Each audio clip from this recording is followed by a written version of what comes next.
Дэд бүтэц инженеринг компани. Арзамаас усны тоолуур нь гомдны усыг хэмжих зориулалттай. Арзамаас усны тоолуурыг хэрэгцээний халуун бүтэн усны шугам болгон эвдээ босоо байрлал суйрлуулгаараа онцлог юм.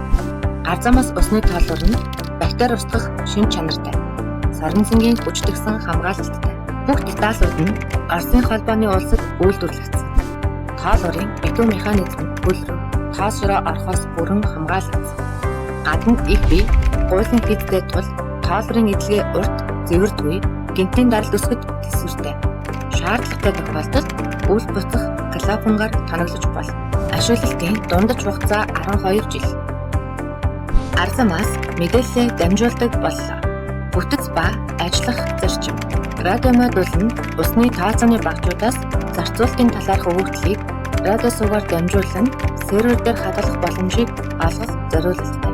Багжийн ажиллагаа нь өдөрт хэд хэдэн удаа өгөгдсөн цаг хугацаанд мэдээллийг дамжуулдаг. Түгшүүрийн горонд ажиллахад түгшүүр эсвэл ослын дохио амгц шууд мэдээлэл хэлгэлт өөрөө явагддаг.